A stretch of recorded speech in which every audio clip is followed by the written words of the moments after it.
이 복음을 전하는 나라.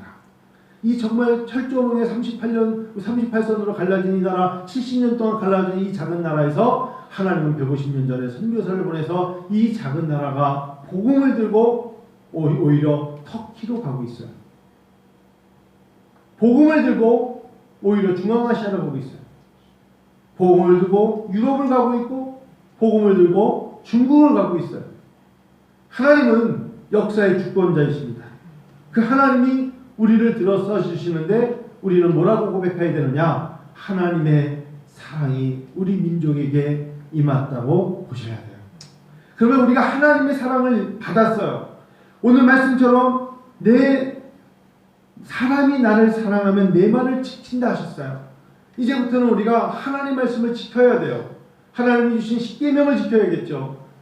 하나님의 일을 망령되이 불러서도 안 되고 안식일을 거룩하게 지켜야 돼요. 하나님의 것을 지켜야 돼요. 구약의 모든 것이 하나님 말씀하시기를 내가 너희를 나를 시험해보라 하셨어요. 너희가 나를 시험해봐라. 그 11조 말씀하시면서 내가 없어서 그런 게 아니라 너희가 나에게 주면 내가 너희가 집들과 창고가 차고 넘치도록 복을 주겠다고 약속하시니가 하나님이시잖아요. 하나님이 우리를 너무 사랑하시는 거예요. 아버지께서 그를 사랑하실 거라 하셨어요. 하나님의 사랑으로 우리 민족이 이받고 지탱하는 것이고 우리 민족이 열강 속에 있어도 하나님은 아무것도 없는 것 같은 이 나라를 통해서 G7, G8, G10에 들어갈 수 있는 민족이 되게 하시는 거예요. 얼마나 멋있습니까?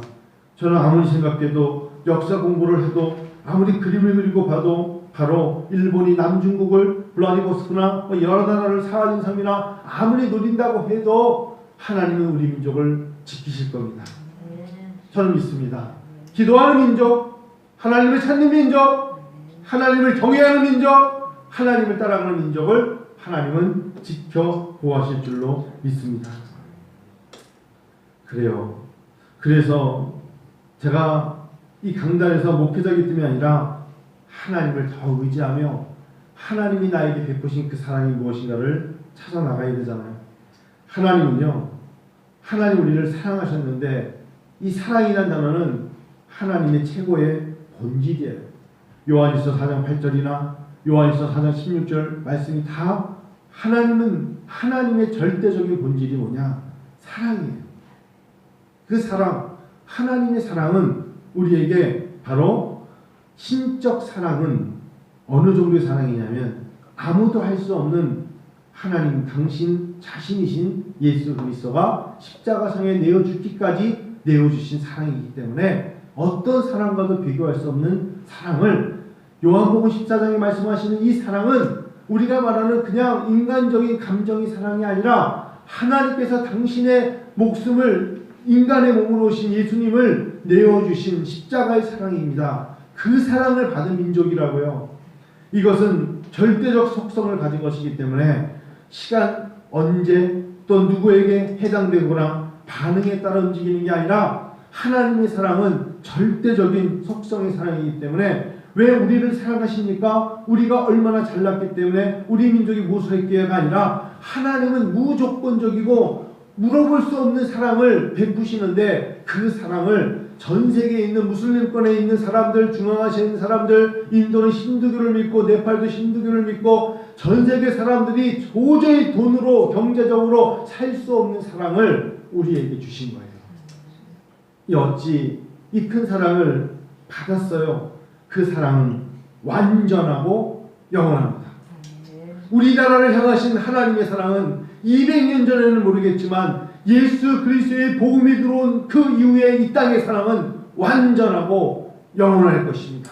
하나님이 세워주신 교회와 복음으로 말미암아 세워진 교회들은 완전할 것이고 앞으로도 하나님 나라는 완전하기 때문에 그 사랑은 영원할 것이며 우리가 설령 잘못 살아도 때로는 우리가 비 피해를 당하고 코로나19로 사망자가 있을지라도 무조건적인 그 사랑은 영원할 것입니다.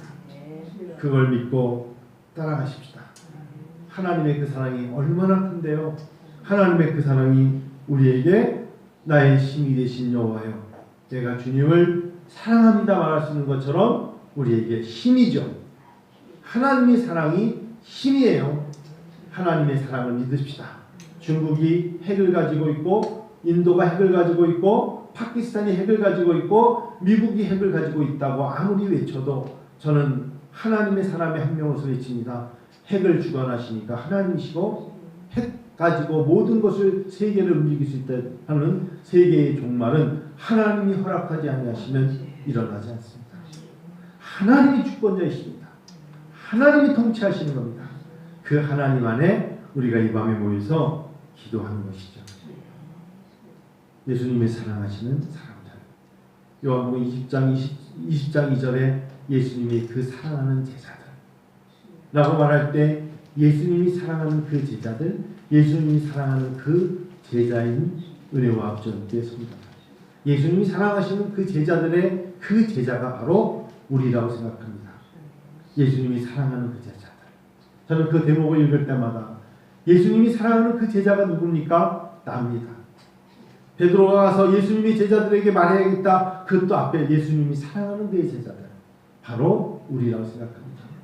그러니 어찌 찬양 안 할 수 있겠습니까? 어찌 감사하지 않을 수 있겠습니까? 설령 우리가 여러 가지 어려움을 겪어도요. 전 세계 사람들이 아무리 역사를 연구해도 저도 같이 연구를 지도를 보면서 여러 가지로 이렇게 될 수도 있고 저렇게 될 수도 있고 아무리 얘기를 해도 하나님 우리 민족을 사랑하신 것을 전 세계 사람들은 따라잡을 수 없을 것입니다. 그러니 우리가 남은 시간 아이들 교육도 그렇고 교회 교육도 그렇고 또 내가 예수 믿는 자로서 우리 가정에서의 교육도 그렇고 이 사랑을 전하고 이 사랑을 강조하며 예수님의 하나님의 사랑을 마음속에 새기게 하는 것이 애국이에요.